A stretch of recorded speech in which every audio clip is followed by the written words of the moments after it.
Admiral Kim Tae-ho walked into the huge meeting hall with steady steps. The place was filled with strange sounds and lights from dozens of alien species. 3 years of careful talks had brought humanity to this moment. They wanted to join the galactic community as equals. The hall was bigger than any building on Earth. Crystal beings floated near the ceiling while insect-like creatures clicked their claws on metal tables.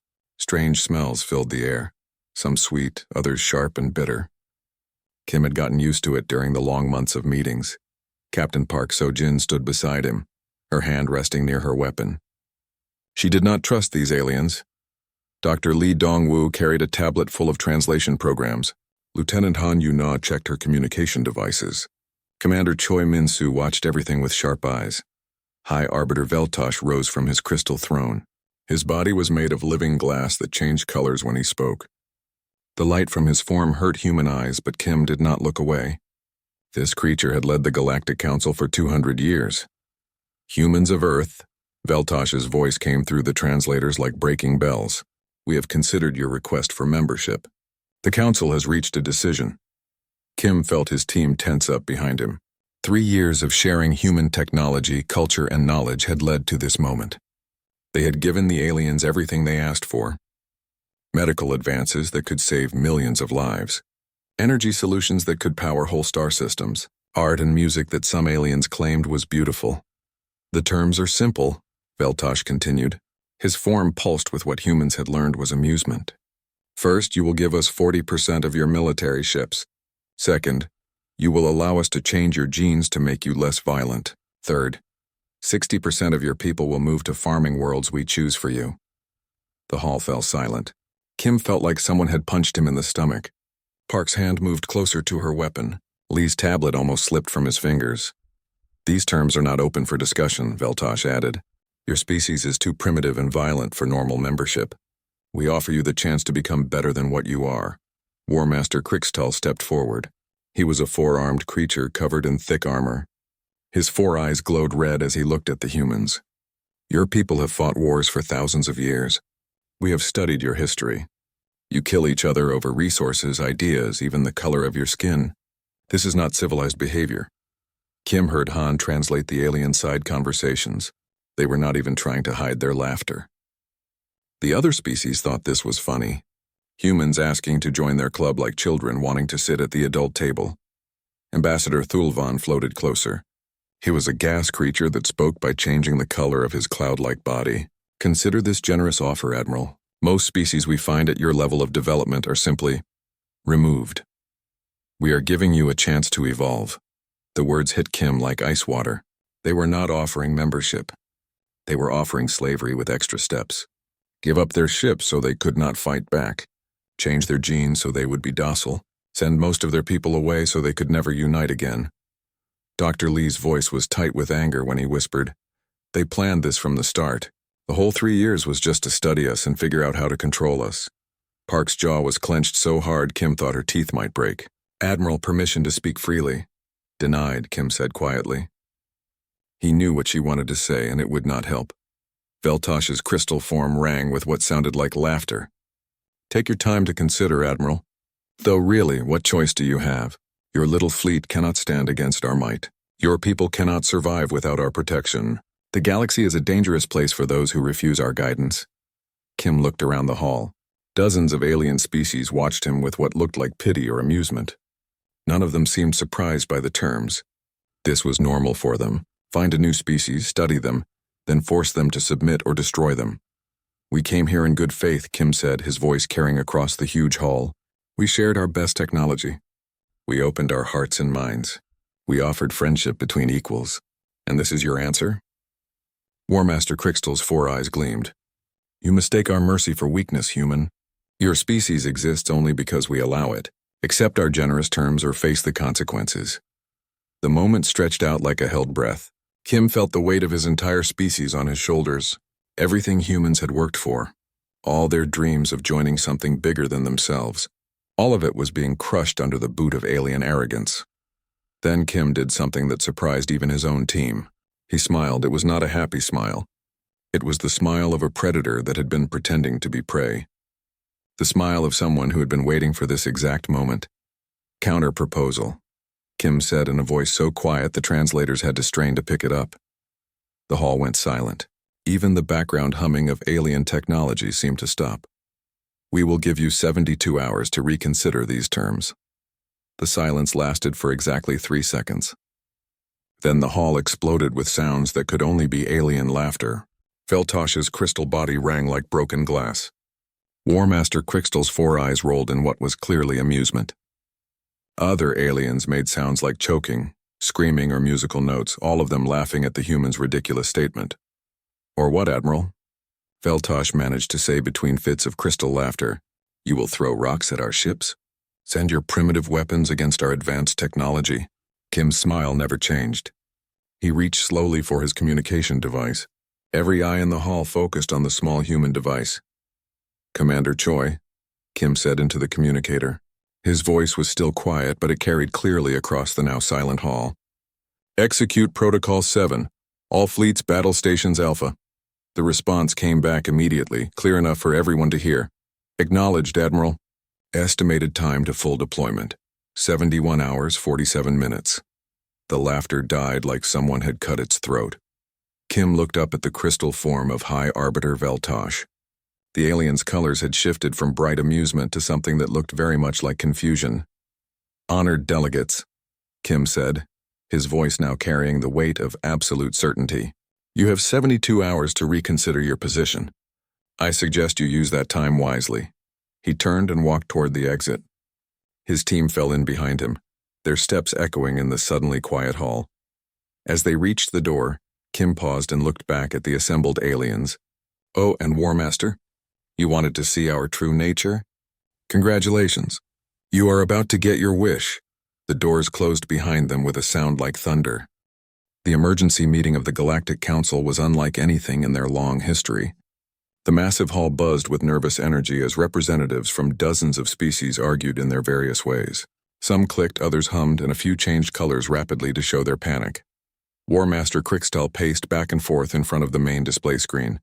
His 4 eyes kept looking at the tactical information, trying to make sense of what he was seeing.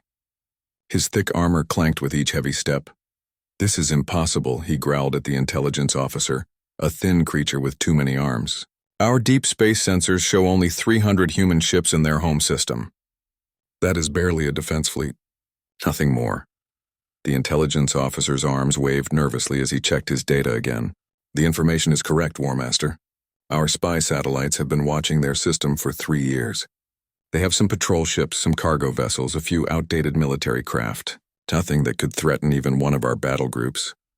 Meanwhile, on the human embassy ship, Lieutenant Han Yuna was listening to everything the aliens said. Her translation computers worked non-stop to decode their panicked conversations. She turned to Commander Choi with excitement in her eyes. Sir, they have no idea what we are really capable of. Their intelligence reports are 3 years old. They think we are still the same species that first made contact with them. Commander Choi Min-soo looked at the classified reports on his secure tablet. His face showed no emotion, but inside he felt a cold satisfaction. While the aliens had been talking, humanity had been working. The numbers were staggering. The Colonial Defense Fleet had grown from 300 ships to 15,000. The Phantom Fleet, dark ships that ran silent through space, and had another 8,000 vessels. Then there were the sleeper stations, automated weapons platforms hidden throughout human space, disguised as asteroids and space junk. They think we have been sitting around doing nothing for 3 years, Choi said quietly. They believe we spent our time making art and writing poetry while they decided our fate. Dr. Lee Dongwu was studying the alien military files they had managed to access. Their whole way of fighting is based on having better technology and more powerful ships. They fight like medieval knights, big, slow, and honorable. One ship against one ship, may the best technology win. Captain Park Sojin pulled up human battle plans on her screen. The difference was clear. Where aliens thought in terms of honor duels and formal battles, humans thought about swarm tactics, hit-and-run attacks, and psychological warfare. They fight like they are still in the old days, Park said with a grim smile. We fight like humans. We fight to win. Back in the council chambers, High Arbiter Veltosh was trying to maintain control of the meeting. His crystal form had lost much of its usual bright glow. There must be an explanation. No primitive species could hide a fleet large enough to threaten us. War Master Krikstal stopped pacing and turned to face the council. What if they are not hiding a fleet? What if they are bluffing, trying to make us think they are stronger than they really are? Then why are our outer patrol groups not reporting in? Asked the Zeridian delegate, his biolights flickering with worry. 17 patrol ships have missed their scheduled check-ins in the past 6 hours. The intelligence officer's arms moved faster as he tried to access more data. The patrol groups are probably just having communication problems. Space storms, solar flares, equipment failures. There are many reasons for short communication gaps. But even as he said it, nobody in the room believed him. Admiral Kim Tae-ho stood in the command center of the human embassy ship, watching the countdown timer. 60 hours and 15 minutes remaining. Around him, his staff worked quietly and efficiently. Sir, Han reported, alien communications are showing increasing panic. They are starting to recall patrol groups from the outer systems to defensive positions around their core worlds. Good, Kim replied. Fear makes people stupid, and stupid enemies make fewer mistakes than smart ones, but the mistakes they make are bigger. The truth was that humanity had learned something important during the 3 years of peace talks. The Galactic Council was not as powerful as they pretended to be. They ruled through fear and the belief that they could not be beaten. But their actual military was spread thin across hundreds of star systems. They had gotten lazy after centuries of easy victories against primitive species. Dr. Lee looked up from his analysis. Admiral, I have been studying their battle records. They have not fought a real war in over 200 years. Every species they have encountered has either submitted immediately or been destroyed so quickly it hardly counted as a fight.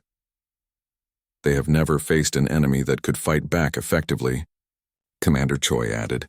Their tactics, their ship designs, their command structure, everything is based on fighting weaker opponents. Captain Park was coordinating with the hidden fleets throughout human space. All Phantom Fleet units report ready. Sleeper platforms are armed and awaiting orders. The Colonial Fleet is moving into attack positions. Kim nodded. And Earth Command? What is their status? The quantum communication link crackled to life with a transmission from Earth. All human colonies report condition red. Civilian populations have been moved to hardened shelters. Industrial facilities have switched to wartime production. Military reserves are fully activated. There was a pause, then a message that made Kim smile grimly. The gloves are off, Admiral. Show them what humanity looks like when we stop being nice. War Master Krikstal was still studying the old human ship classifications when the first phase of humanity's response began. It started small. Just a few alien patrol ships that simply disappeared from their planned routes. No distress signals, no debris fields, no signs of battle.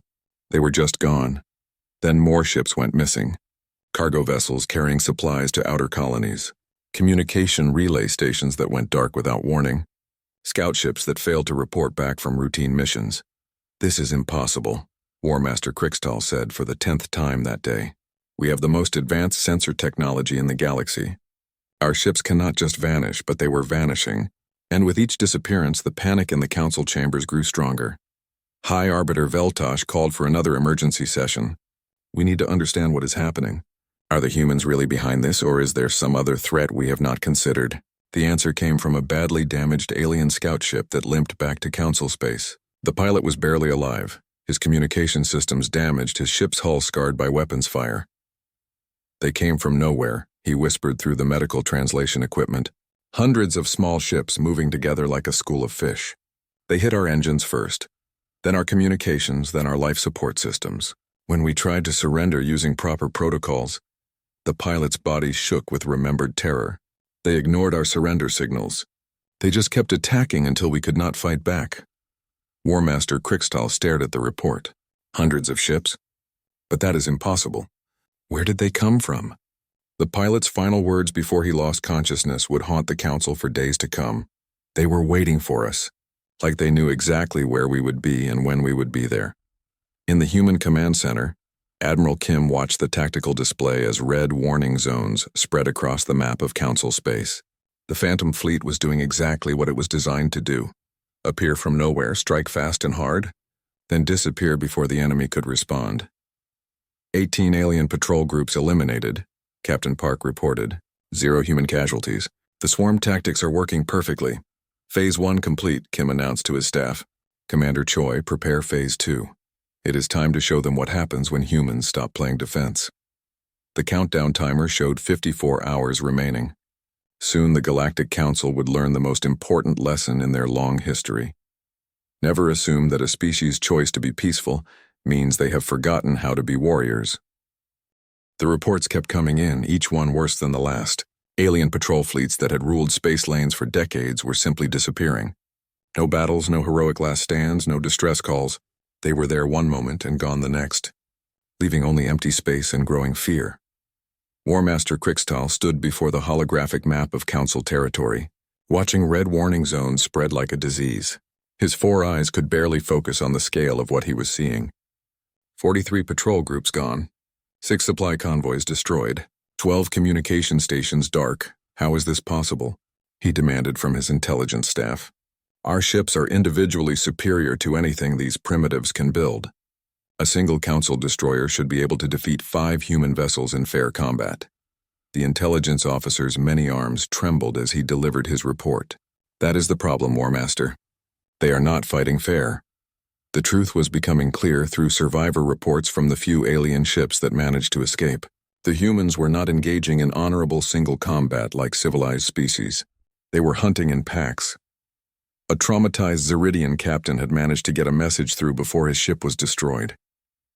His biolights flickered wildly as he spoke.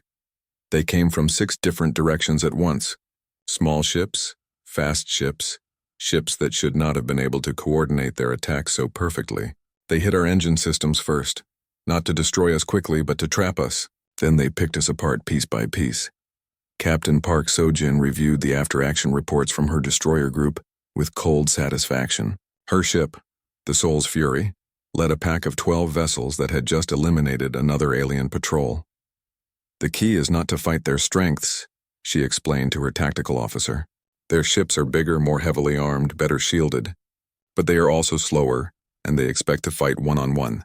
When 50 human ships attack one alien vessel, all their technological advantages become meaningless. Dr. Lee Dongwu had been analyzing captured alien technology from the wrecked ships. Their weapons are designed for penetrating heavy armor in sustained combat. Their shields are built to absorb massive energy blasts from capital ship weapons, but they have no defense against coordinated attacks from multiple small targets. The Phantom Fleet was proving this point across dozens of star systems. These ships had been built for one purpose: stealth attacks on enemy supply lines. They appeared without warning, destroyed their targets with ruthless efficiency, and vanished back into the dark before any help could arrive. Lieutenant Han Yu-na intercepted increasingly desperate alien communications. Sir, they are pulling back all their outer patrols. Every ship they can find is being recalled to defensive positions around their core worlds. They are abandoning their outer territories. Admiral Kim nodded grimly. Fear is a powerful weapon. They built their empire on the belief that they could not be beaten. Now that belief is cracking. But the real psychological blow was still coming. High Arbiter Veltosh called another emergency session as reports flooded in from across Council space. The crystal being's form had dulled to an almost gray color, showing his stress and confusion. This cannot continue, he declared to the assembled delegates. These attacks are not random. They show planning, coordination, intelligence gathering. How did a primitive species learn so much about our operations? War Master Krixtal had been studying the attack patterns for hours. Something was bothering him. Something beyond the tactical situation. The timing is too perfect, he said slowly. Every attack hits exactly when our ships are most vulnerable. Supply convoys when they are between escort groups. Patrol ships when they are furthest from backup. Communication stations during shift changes when security is weakest. The implication hit the Council chamber like a physical blow. The humans had not just been building ships during the 3 years of peace talks. They had been gathering intelligence, learning Council patrol patterns, studying their weaknesses. Commander Choi Min-soo smiled coldly as he reviewed the intelligence reports from Phase 2 of the operation. The Phantom Fleet had penetrated deep into Council space, but not just to attack. They were gathering information, mapping defense grids, identifying key targets. They still do not understand, he said to Admiral Kim. They think this is about ships and weapons. They do not realize this is about information and psychology. The human strategy was working perfectly. Every attack was calculated not just for military effect, but for psychological impact. The Council leadership was being forced to pull their forces back into defensive positions, abandoning the outer territories they had controlled for centuries. But the most devastating attack came from an unexpected direction. Captain Park's strike group had been assigned a special target, Kepler Station, a major Council supply depot that supported military operations across 3 sectors. The station was heavily defended with automated weapons platforms and a permanent garrison of 6 destroyers. Remember, Park told her captains over the secure communication link, "We are not here to destroy the station. We are here to take it intact. The supplies inside will be very useful, but more importantly, we need to send a message." The attack began at 0300 station time, when the garrison was at minimum alert status. The human ships appeared simultaneously from 6 different directions, having approached using the station's own sensor blind spots. The alien defenders reacted exactly as predicted. They formed up in a defensive formation around the station, presenting a unified front against the attackers.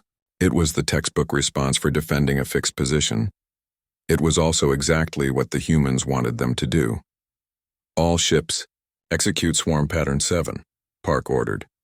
Instead of engaging the alien formation directly, the human ships split into smaller groups and began circling the defenders at high speed. They fired in coordinated volleys, forcing the alien ships to constantly adjust their position and split their fire. The alien commander tried to maintain formation, but it was impossible. Every time his ships turned to engage one group of attackers, another group would hit them from a different angle. The careful formation began to break apart as individual captains panicked and tried to chase the fast-moving human vessels. "Target their communication arrays," Park ordered. "Cut them off from each other." Within minutes, the 6 alien destroyers were fighting 6 separate battles instead of one coordinated defense. Isolated and confused, they fell one by one to the coordinated human assault. The station surrendered without firing a shot. Dr. Lee was amazed when he accessed the station's databanks. "Admiral, you need to see this. The intelligence we have captured, it shows everything. Council fleet dispositions, supply schedules, communication codes, even political information about internal Council disputes." Admiral Kim studied the data with growing satisfaction. Phase 2 is complete. Commander Choi, prepare Phase 3. It is time to bring the war to their home systems. The psychological warfare was having its intended effect. Across Council space, alien species that had been loyal members for centuries were beginning to question their leadership. If the mighty Galactic Council could not protect its own supply lines from primitive humans, how could it protect them? War Master Crixtall stared at the latest casualty reports. In less than 48 hours, the humans had eliminated or captured nearly 30% of the Council's outer defense forces. The most disturbing part was not the losses themselves, but how they had been achieved. "They are not fighting like a desperate species making a last stand," he said to High Arbiter Veltosh. "They are fighting like they planned this entire campaign in advance, like they have been preparing for this war for years." Veltosh's crystal form pulsed with fear and anger. "Impossible. We watched them during the peace talks. We saw their technology, their industrial capacity, their military organization. They could not have hidden preparations of this scale." But even as he said it, both leaders knew the truth. Humanity had spent 3 years pretending to be weak while secretly preparing for war. And now that war had come, the galaxy was learning what humans were really capable of when they stopped being polite. The countdown timer in Admiral Kim's command center showed 36 hours remaining. Soon, the real test would begin. The Galactic Council's main battle fleet was finally mobilizing, preparing to strike at Earth itself. They expected to find a desperate defense around humanity's homeworld. Instead, they would find something far more dangerous, a trap designed by a species that had spent millennia perfecting the art of warfare. The Council was about to learn that in human space, the hunters had become the hunted. The pride of the Council, War Master Crixtall's flagship, led the largest battle fleet in galactic history into the Sol system. 2,000 ships of every class and design, representing the combined military might of dozens of species. They came expecting to crush humanity's home defense and end this embarrassing rebellion once and for all. What they found was nothing. "Where are they?" Crixtall demanded, his 4 eyes scanning the tactical displays with growing confusion. The Sol system appeared completely normal. Cargo ships moved between planets on regular schedules. Mining operations continued around the asteroid belt. Even the orbital stations around Earth looked like nothing more than civilian infrastructure. Sensor sweep shows no military vessels above destroyer class, reported his tactical officer. A spider-like creature whose 8 eyes could process multiple data streams simultaneously. Their defense fleet appears to consist of perhaps 50 vessels, mostly outdated designs. Krixtal's armor clanked as he shifted nervously. This felt wrong. After losing hundreds of ships to human attacks across Council space, he had expected to find Earth defended by massive battle stations and fleets of hidden warships. Instead, it looked like the humans were going about their normal daily lives. "Deploy the fleet in standard attack formation," he ordered. "If they want to pretend weakness, we will show them the price of defiance." Commander Choi Min-soo watched from his hidden command post deep inside Luna Base as the alien fleet spread out across the system.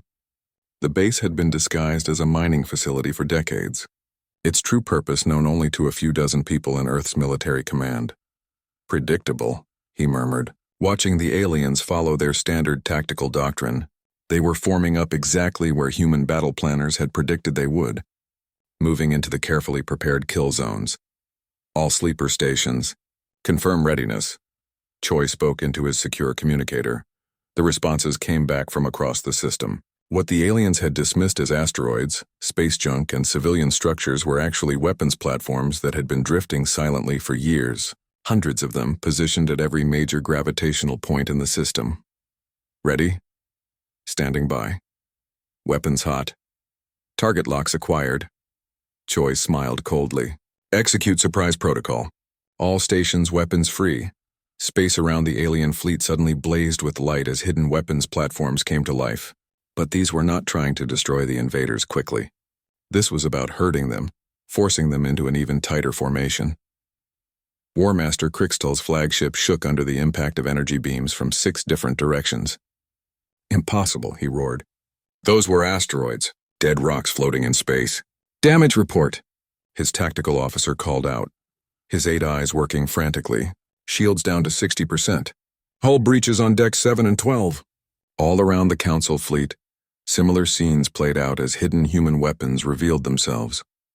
The carefully planned formation began to collapse as ship captains tried to evade fire that seemed to come from every direction. "Reform the battle line," Krixtal ordered. "All ships close formation and advance on Earth." But even as his fleet tried to regroup, Captain Park Sojin's destroyer group emerged from behind Jupiter's massive radiation field.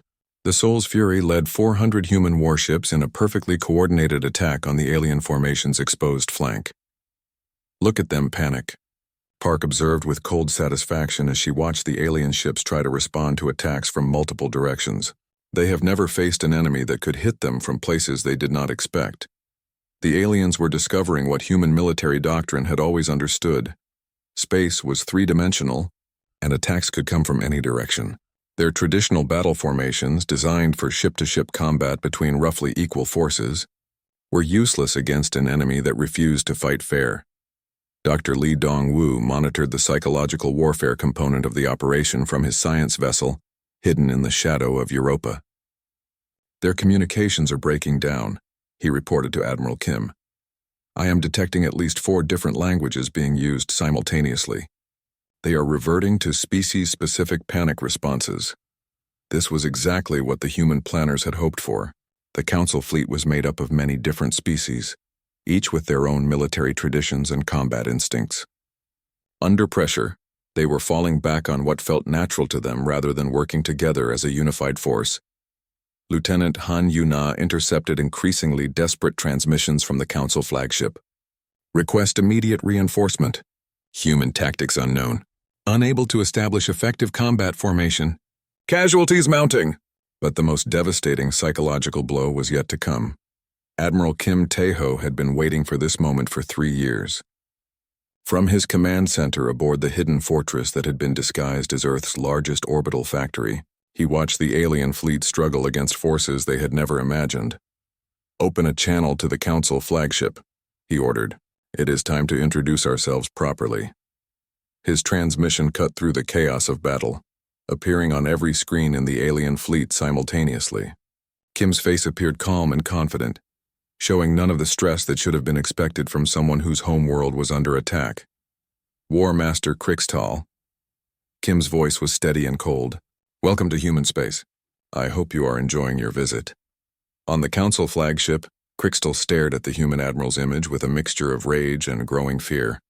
Admiral Kim, you will surrender immediately or watch your world burn. Kim's smile was like ice. I think you misunderstand the situation, War Master. You are not attacking Earth. You are trapped in a carefully prepared killing field, fighting an enemy that has been planning for this moment for 3 years.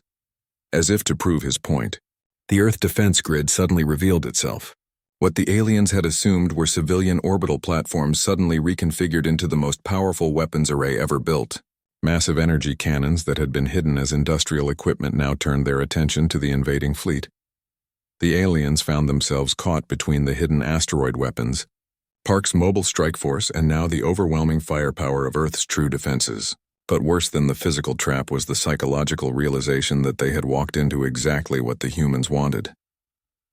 This is not possible, Crixtal whispered, watching his tactical display show human forces appearing from locations that should have been empty space. No species can coordinate an operation of this complexity. Admiral Kim's voice filled the alien communication channels again, but now he was broadcasting on all frequencies, speaking to every ship in the Council fleet. You wanted to see humanity's true nature, War Master. You demanded our submission based on your belief that we were primitive and weak. Allow me to provide some updated intelligence. The display screens across the alien fleet suddenly showed information that froze their command crews with terror. The true scope of human military preparation was revealed. Hidden fleets positioned in 200 star systems. Manufacturing capabilities that exceeded 6 Council member species combined. Sleeper agents who had infiltrated Council space during the peace talks. Supply networks that could support a war lasting decades, but the most terrifying revelation was that this massive military force had been built in secret while the humans pretended to negotiate for peaceful membership in the galactic community. You see, Kim continued, his voice carrying the weight of absolute confidence, we have been civilized during these negotiations. We followed your protocols, respected your customs, honored your traditions, but you made one crucial mistake. War Master Crixtal's voice was barely a whisper. What mistake? You assumed that our choice to be civilized meant we had forgotten how to be otherwise. The truth hit the alien fleet like a physical blow. Humanity had not been weakened by centuries of peace. They had been preparing for war while choosing not to fight it. They had built the capacity for total warfare while hoping they would never need to use it. High Arbiter Veltosh's panicked voice cut through the communication chaos. This is not war. This is a massacre. Admiral Kim's final words echoed across the dying Council fleet. War Master, you now have 18 hours to begin full withdrawal from human space. After that time, we will stop being reasonable.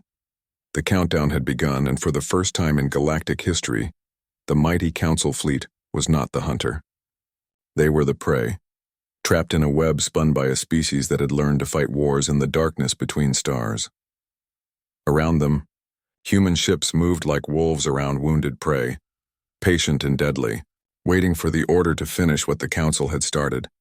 The age of alien dominance was ending, and it was ending at the hands of a species the Council had dismissed as primitive farmers playing at being warriors. The emergency session of the Galactic Council was unlike anything in their 1,000-year history. Representatives from 18 different species filled the great chamber with sounds of panic. Some clicked their claws frantically, others changed colors rapidly, and a few made high-pitched whining noises that hurt everyone's hearing. High Arbiter Veltosh's crystal form had lost all its bright glow. He looked like cloudy glass now, dim and cracked. Around him, the other Council members argued in their various languages, creating a chaos of sound that showed just how badly their leadership was falling apart. Report, Veltosh demanded, his voice barely making it through the translation systems. The Zeridian delegates' bio-lights flickered like a broken display. 70% of our outer colonies have gone dark, High Arbiter. Supply lines cut. Communication networks destroyed, and still we cannot locate their main battle fleet. A gas creature representative floated nervously near the ceiling. Our trade routes have been completely disrupted. Ships carrying food, medical supplies, even basic materials are being destroyed or captured. Some of our member worlds are already reporting shortages. War Master Crixtal stood at the tactical display, his armor dented and scorched from his escape from the Sol system. His 4 eyes could barely focus as he stared at the red zones spreading across the map of Council space. "How many ships did we lose?" Veltosh asked, though he seemed afraid of the answer. 60% of the attack fleet," Crixtal replied, his voice hollow with defeat. 1,200 ships destroyed or captured. The humans let some of us escape, but only to carry back reports of what happened. The truth was even worse than the numbers suggested. The Council's mighty war fleet had not been defeated in honorable combat. They had been slaughtered like animals in a trap that had been years in the making. Dr. Li Dongwu monitored the alien communications from his Deep Strike command ship, now positioned just 3 light years from the Council's capital world. His translation computers had been working non-stop to decode the panic spreading through alien space. "Admiral," he reported to Kim Tae-ho, "their political structure is collapsing. Member species are questioning Council leadership openly. Some are even discussing withdrawal from the Council entirely." This was exactly what human strategists had predicted. The Council's power was based on the belief that they could not be defeated. Once that belief was broken, their entire system of control would crumble. Captain Park So-jin's strike group had just finished liberating another former human colony that the Council had claimed during the peace talks. The operation had taken less than 4 hours. "Minimal alien resistance," she reported. The colonists had been preparing for this moment for 3 years. Underground bunkers, hidden supply caches, guerrilla warfare equipment. They were ready to support our arrival. Lieutenant Han Yuna was amazed by the intelligence reports flowing in from across the galaxy. "Sir, we are receiving surrender requests from 47 different species. They are not just surrendering to us, they are asking to join us." Commander Choi Min-soo reviewed the psychological warfare reports with cold satisfaction. The subjugated species were waiting for someone strong enough to challenge the Council. When we proved that the Council could be defeated, their entire power structure began to collapse. But the real breakthrough came when the Phantom Fleet reached the Galactic Council's capital system. They did not attack the heavily defended worlds. That would have been crude and unnecessary. Instead, they delivered a message that would be remembered throughout galactic history. Admiral Kim's transmission appeared simultaneously on every screen in Council space. His image was calm and confident, showing no sign of the massive military operation he was coordinating across hundreds of star systems. "Citizens of the galaxy," he began, speaking not just to the Council leadership, but to every species under their control. "For centuries you have been told that the Galactic Council protects you from chaos and war. You have been told that their rule is necessary for galactic peace." The transmission continued with devastating effectiveness. Kim revealed the truth about Council rule, how they had deliberately kept member species technologically dependent, how they had suppressed development to maintain control, how they had used fear to prevent any challenge to their authority. "The Council did not offer humanity membership as equals," Kim continued. "They demanded our submission. They wanted to change our genetics to make us docile. They wanted to scatter our people across farming worlds where we could never unite again. They wanted to take our ships and our ability to defend ourselves." War Master Crixtal watched the transmission with growing horror. The human admiral was not just reporting facts. He was exposing the Council's methods to every species they controlled. "But the most important thing you should know," Kim said, his voice carrying across the galaxy, "is that we did not fight this war to conquer you. We fought it to free you." The proof came with Kim's next revelation. Human intelligence had accessed the Council's most classified files during their deep strike operations. The files showed everything: which species had been deliberately held back from technological advancement, which colonies had been forced to provide resources without fair compensation, which leaders had been eliminated when they tried to assert independence. High Arbiter Veltosh's crystal form cracked visibly as the implications hit him. "This is impossible. How did they access our secure systems?" The answer was as simple as it was devastating. For 3 years, while the Council had been studying humanity, humanity had been studying the Council. Human agents had infiltrated their systems, learned their weaknesses, and prepared for this exact moment. Commander Choi smiled as he reviewed the intelligence coup. "They thought we were primitive because we chose diplomacy over aggression. They never considered that we might be gathering information while we talked. The psychological effect was immediate and devastating. Across Council space, member species began openly defying their alien rulers. Supply ships refused to deliver goods. Colonial militias took control of government buildings. Communication networks carried messages of rebellion instead of obedience. But Kim was not finished. His final revelation would reshape galactic civilization forever. The Galactic Council has ruled through fear for 1,000 years, he said, his image now broadcasting from hidden transmitters throughout alien space. They maintained power by convincing you that chaos would follow if their rule ended. Today we prove that wrong. The display screen behind Kim showed the most shocking sight in galactic history: human ships withdrawing from conquered Council territories. Not to retreat, but to hand control over to the local populations. We are not here to replace one empire with another, Kim announced. We are here to end the age of empires entirely. Every species will have the right to govern themselves. Every world will choose its own path.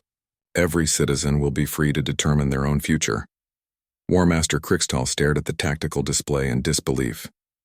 Human forces that could have occupied Council worlds were instead establishing defensive positions and inviting local species to form their own governments. This is madness, he whispered. No conqueror gives up territory they have won in battle. But that was exactly the point. Humanity had not conquered the Council's territory. They had liberated it. And now they were proving that liberation meant freedom, not just a change of masters. High Arbiter Veltosh's crystal form finally shattered completely. Unable to withstand the stress of watching his empire collapse in a matter of days, his final words echoed through the Council chambers. How do we surrender to an enemy who refuses to let us be defeated? The answer came from Admiral Kim's final transmission. You surrender by choosing to be free. All species, all worlds, all citizens. You are hereby released from Council authority. The age of forced unity is over. The age of chosen cooperation begins now. As human ships took defensive positions around former Council worlds, a new reality settled over the galaxy. For the first time in 1,000 years, every species would have the choice to determine their own destiny. The Galactic Council's empire had not been conquered. It had been freed from its own chains, and the species that had broken those chains was now standing guard to make sure they could never be rebuilt. War Master Crixtal, now a prisoner aboard his own flagship, asked the question that would haunt him forever. Why did you not simply destroy us when you had the chance? The human officer guarding him provided an answer that would become legendary. Because war was never our goal, War Master. Freedom was. And free people do not need to destroy their enemies. They just need to make sure those enemies can never threaten freedom again. The galaxy was free. And humanity stood ready to keep it that way.